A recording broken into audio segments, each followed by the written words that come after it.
Good. Yo, man.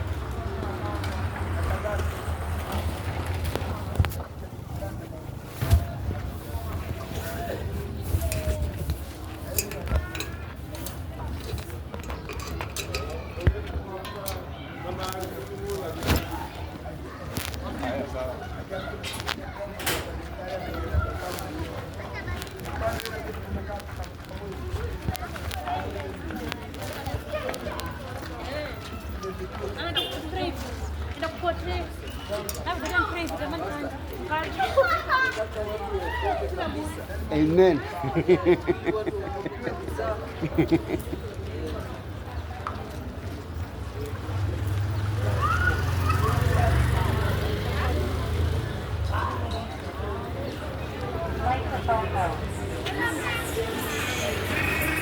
Haleluya.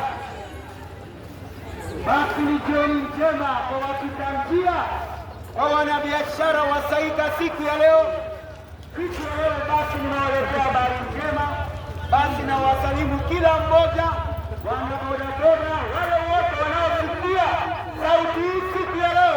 Basi ni siku njema ambayo Kristo ametupa tu neema ya Mungu, maana tunapumua, tunakula na tunaenda kazini, sio kwa ajili ya diploma, sio kwa ajili ya masomo yako, bali ni kwa neema ya Kristo. Nami siku ya leo nimekuja na hiyo neema kwa watu wa Saika, kwa wanabiashara wa Saika, kwa wapita njia ambao siku ya leo nimeleta neema ya Mungu, na hii neema ya kila mmoja anayemkubali Kristo. Kwa hivyo nawakaribisha in Jesus name. Wacha tukaweze kuomba ili tukaweze kushiriki kwa dakika 5 neno la Mungu.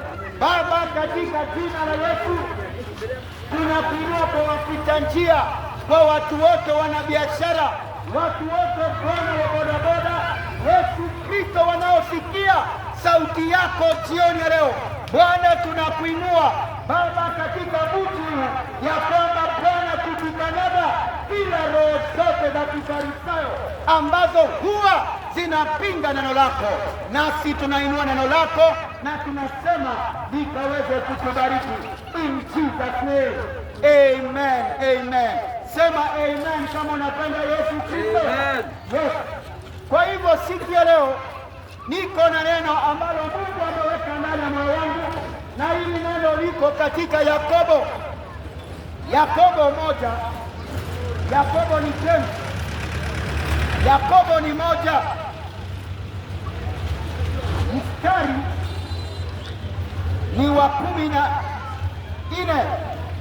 Basi neno linasema katika Yakobo 1 mstari ni wa 14 mpaka 15. Neno linasema, basi wacha nianzie mstari wa 13.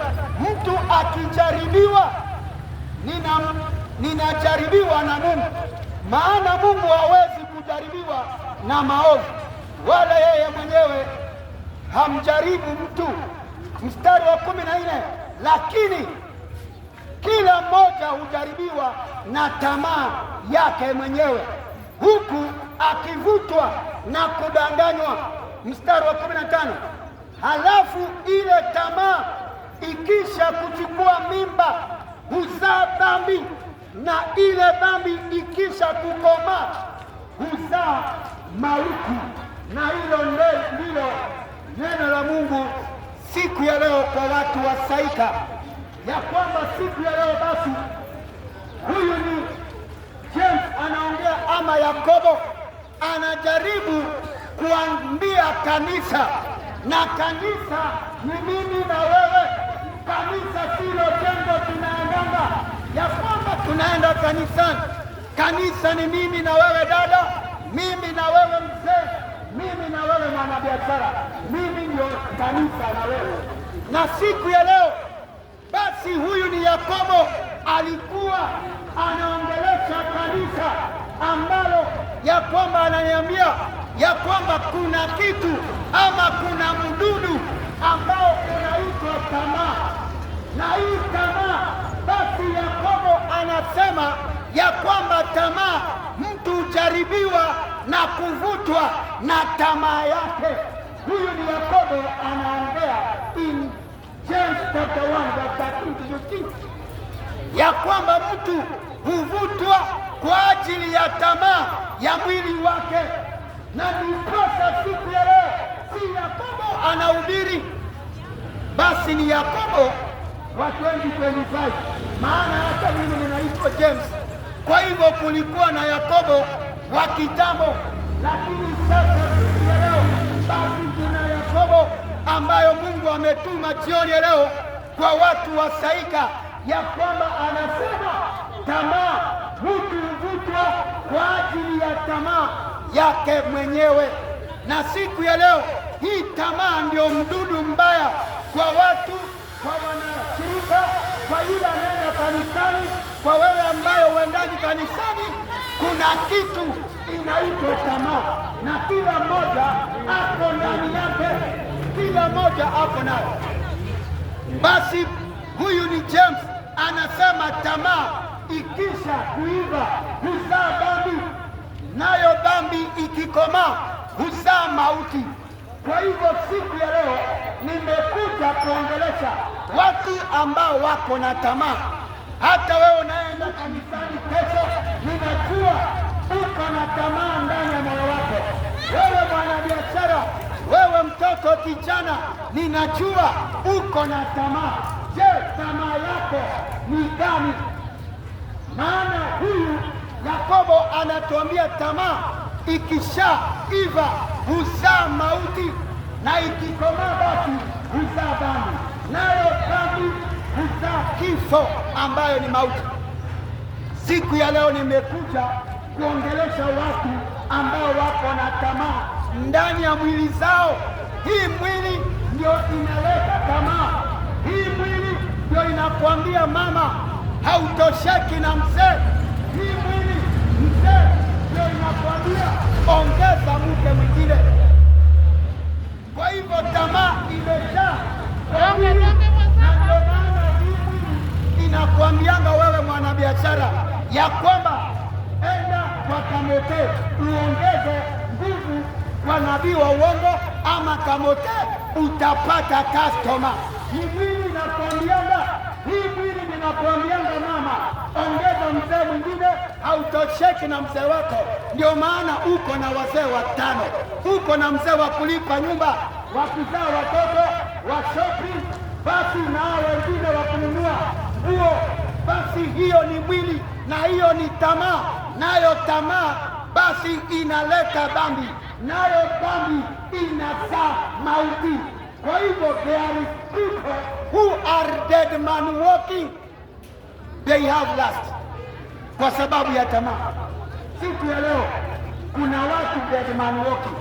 There are people who are walking in Saika, who are dead man walking because they have lust. They have allowed the lust to lead them. Wamekubalia tamaa kuwaongoza. Nayo mimi nimekuja siku ya leo, nimekuja kwa watu wa Saika kukwambia ni heri ubadilishe hiyo tamaa. Hiyo tamaa ambayo ni ya kutamani wake za wenyewe, ya kutamani Kamote mwanabiashara, ya kwenda kwa waganga uongezewe nguvu ya biashara. Basi hiyo tamaa ibadilishe, iweke kwa Yesu Kristo, Yesu wa Nazareti, ambaye yeye alikufa pale msalabani kwa ajili ya Mkamba, kwa ajili ya Mluya, kwa ajili ya Mkalenjin. Yesu Kristo yeye kwake hakuna dini, hakuna dini ya kuseme ya kwamba Yesu ni wa Kikuyu, Yesu ni wa Kalenjin, Yesu ni wa wote. Na ndio maana that's why we surrender all to him, because he is God of all. Kwa hivyo siku ya leo nimekuja kuzungumza na wapita njia. Mimi nimekuja kuzungumza ili usikie, maana hiyo siku ikifika, usije ukafika kwa mlango ukasema haukuhubiriwa, utahukumiwa kwa haki. Maana Yesu anasema ya kwamba in John chapter 5 verse 30, hukumu yangu itakuwa ya haki, hatawekelea mtu. Kwa hivyo ndio maana nimekuja kupiga kelele. Wale wanasemanga huyu amekuja kutupigia kelele barabarani, basi hiyo kelele basi siku ya leo nimekuja kupiga ili usikie. Ndio maana hiyo siku ukifika uhukumiwe kwa haki, ya kwamba kulikuwa na kamhubiri kalikuja kakakwambia Saika, achana na wazee watano, kaa na mzee mmoja. Ni kwa sababu Mungu hakuumba Eve wawili, hakuumba Adamu wawili, aliumba mmoja, aliumba Eve mmoja na akaumba Adamu mmoja. Lakini wewe mzee umepata 50,000, umeongeza Eve watatu, na kuambia you are dead man walking and your portion it will be to hell. Kuna jehanamu. Labda umezoea injili ya kukwambia everything's double. Utabarikiwa mama, utapokea 2025. Na kuambia hiyo injili, basi mimi nimekuletea habari njema ya kwamba basi ni injili ya kukufanya ukwetu mzuri, lakini kuna jehanamu na kuna usimani, na usimani ni lazima wewe uenende na utakatifu na usimame na haki. Ni kwa sababu Yesu anasema in John chapter 5 verse 30, hukumu yangu nitahukumu kwa haki. Kwa hivyo wewe ni mwenye haki ama wewe si mwenye haki? Siku ya leo wewe ni mtakatifu. Utakatifu ndio uingie pale mbinguni, ndio uingie katika ule mlango, basi ni utakatifu. Utakatifu ni nini? Utakatifu ni upendo peke yake. Lakini wewe mwanabiashara hauna upendo na mwenzako, unamwendea kwa waganga afirisike, basi you are dead man walking and something with ile kitu iko ndani yako ni sheitani ambaye ni wa wivu. Uko na pepo ya wivu. Kama haupendi jirani yako ambaye mnauza na yeye hapo, unamwendea kwa waganga afirisike, uko na roho ya sheitani ambaye yeye alikuja kuangamiza na kuua. Kwa hivyo your father is a liar and your father is Satan. Today nimekuja na Yesu ambaye yeye ni wa upendo, ambaye anakupenda wewe mganga, ambaye anakupenda wewe jambazi wa area hii, ambaye anakupenda wewe kahaba wa area hii, wewe mzee ambaye hautoshekani na Eve mmoja, Yesu bado anakupenda. Wewe mama ambaye hautoshekani na Adamu mmoja, Yesu bado anakupenda. Na ndio maana unaishi kwa neema, unaishi kwa neema, maana neema bado iko. Lakini kumbuka, neema itaisha. Hii neema ninayohubiri itaisha siku moja. That's why Amos chapter 5 verse 11 anasema ya kwamba kutakuwa, iko siku kutakuwa na njaa, na si njaa ya mkimo, si njaa ya chakula, si njaa ya kiberi. Kutakuwa na njaa ya neno la Mungu. Hiyo siku Amos anasema in Amos chapter 8 verse 11. Kwa hivyo kuna siku neema itaongezeka. Kuna siku utatafuta hata kama ubiri kanya kana ubiri barabarani hapa utatakosa. Basi ndio maana siku ya leo neno linasema in James chapter 1 verse 15 ya kwamba hiyo tamaa iliyo ndani yako ikikomaa huzaa mauti. Na mimi ninajua everybody ako na tamaa. Kuna wengine ako na tamaa ya kwenda kwa waganga, tamaa ya kwenda kuongeza nguvu ya biashara. Kuna mwingine ako na tamaa, anatamani biashara ya wenyewe, mpaka naendea mwingine kwa waganga ili biashara yako iishe, yake iendelee. Na kuambia itaendelea, hiyo yako itaendelea, yako itapita. Ni kwa sababu tamaa yako inakuelekeza jehanamu. Ni kwa sababu tamaa yako imekomaa. Kuna watu barabarani saika, tamaa yao sahi iko na mimba, wanatembea wakiwa na mimba ya tamaa. Kuna watu wako na mimba ya tamaa, na ile mimba nakwambia itazaa mauti. Maana James ametuambia basi, hiyo tamaa ikikomaa huzaa mauti. Na kuna watu wako na mimba ya tamaa zaidi. Kuna wamama vijana wako na mimba ya tamaa. Kwa hivyo mimba yako ni gani? Kabla haijazaa, basi siku ya leo nimekuletea Yesu Kristo, Yesu wa Nazareti, ambaye yeye ana ukabila, yeye ana dini, yeye hana ukabila kwake. Basi kila mmoja anaweza kumkubali. Wewe mkanda wa area hii, wewe mchawi wa area hii, wewe mzee wa area hii, basi mama wa area hii, vijana wa area hii, kuna zaidi ya upendo ambaye ni Yesu Kristo, Yesu wa Nazareti. Yeye ndio ukimkubali, basi unapokea uzima wa milele. Kwa hivyo siku ya leo, ni tamaa gani ambayo iko ndani yako wewe mzee? Ni tamaa gani ambayo umebeba, ambayo iko karibu kuzaa? Kuna watu wako karibu kuzaa sahihi. Nakwambia ukizaa, utazaa nini? Ni mauti ama ni uzima? Leo ni heri kuwe na mimba ya uzima, ambayo ni tamaa ya kutamani Yesu Kristo, ambaye yeye ni mwenye uzima. Kuna Yesu wa uzima aliyekufa msalabani, aliyekupenda wewe ambaye uko kwa miungu mingine, labda uko kwa mlima wa Kirinyaga. Siku ya leo hiyo imani ibadilishe, ni tamaa ambayo itazaa mauti ya mlima wa Kirinyaga. Wacha kwenda kwa mlima wa Kirinyaga, kuna Mungu. Weka imani yako kwa Yesu Kristo, Yesu wa Nazareti, si Yesu wa Tongareni, si Yesu wa Shakahola.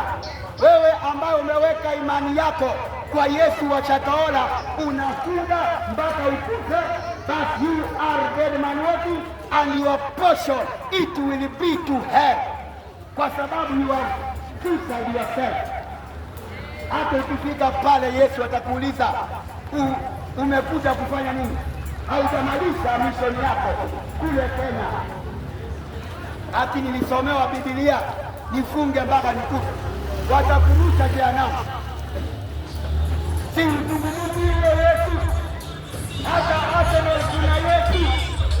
Kuna mtu anajiita Jesus kwa mpira wa Arsenal. Hata kwa Biblia kuna habari Yesu, kuna Yesu Yusto, lakini kuna Yesu wa Nazareti, ambaye yeye hana ukabila, ambaye yeye hana dini, ambaye yeye amejawa na upendo, na ambaye yeye ukimkubali siku ya leo anatupa uwezo wa kufanyika mwana, anakuondoa kuita mtu wa Mungu. Maana watu wa Mungu, hata mganga ni mtu wa Mungu, hata mchawi ni mtu wa Mungu, hata mzee ambaye hatosheki na mke wake ni mtu wa Mungu. Lakini neno linasema in John chapter 1:12, waliompokea aliwapa uwezo ya kufanyika wana, na wana ndio wataurithi ufalme, si watu wa Mungu. Kwa hivyo wewe tembea saika ukiitwa mtu wa Mungu, wewe na mtu wa Mungu mtaenda jehanamu. Kwa ufalme wa Mungu hakuna mtu wa Mungu ataurithi ufalme. Wewe tembea ukiitwa mtu wa Mungu. Watoto wa Mungu ndio wataurithi ufalme. Watu wa Mungu, Biblia inasema watawekwa kwa mkono wa kushoto wa Mungu na watatupwa katika ziwa la moto. That is Revelation 20:12-14. Watu wa Mungu watawekwa, maana wataandikwa kwa vitabu vya uzima, wameandikwa kwa vitabu vya matendo, vitabu ambavyo ni vya wazee watatu. Kwa hivyo hawajaandikwa kwa kitabu cha uzima. Kwa hivyo tamaa yako ambayo iko ndani ya moyo wako inakuelekeza wapi? Uzimani ama kwa kifo? Siku ya leo labda uko mahali hapa na umesikia neno la Mungu, labda tamaa yako ilikuwa inakuelekeza kwa nabii wa uongo. Mama anakuambia uko na kanza ya matiti, nabii anakuambia toa nguo zote, alafu unapakwa mafuta. Huyo wewe na huyo nabii mumeungana pamoja, basi mumeshikamana na munaelekezwa jehanamu at the end of the day. Wewe ambaye labda tamaa yako ilikuwa na kuelekeza kwa wamama, siku ya leo kuna Yesu wa Nazareti. Ukiokoka unaokoka na nyumba yako yote. Labda mama, tamaa yako ilikuwa inakuelekeza kwa Adamu wa nane. Siku ya leo nimekuletea Yesu aliyekuumbia Adamu mmoja, ambaye yeye ukimkubali anakuondolea Adamu wengine wote, na ni Yesu Kristo, Yesu wa Nazareti. Sasa mimi sijui ni nani hapa, labda unapita. Siku ya leo kuna nafasi, na kama hakuna basi nami ninasema neno moja ambalo Yeremia aliambia Mungu. Nimemaliza kuhubiri. Yeremia aliambia Mungu, ulifuatilie neno lako. Nami ninatangaza kama mtumishi wa Mungu ya kwamba kuna wale wanapita njiani hawajaamini Yesu Kristo ni mfalme, hawajaamini Yesu Kristo alikufa kwa ajili ya kabila zote. Basi nami ninatangaza wasiwe na amani mpaka ile siku watapokea jina la Yesu Kristo, wataamini na kumkiri Yesu Kristo. Baba, katika jina la Yesu, takasa watu wako. In the mighty name of Jesus I pray. Amen. Amen.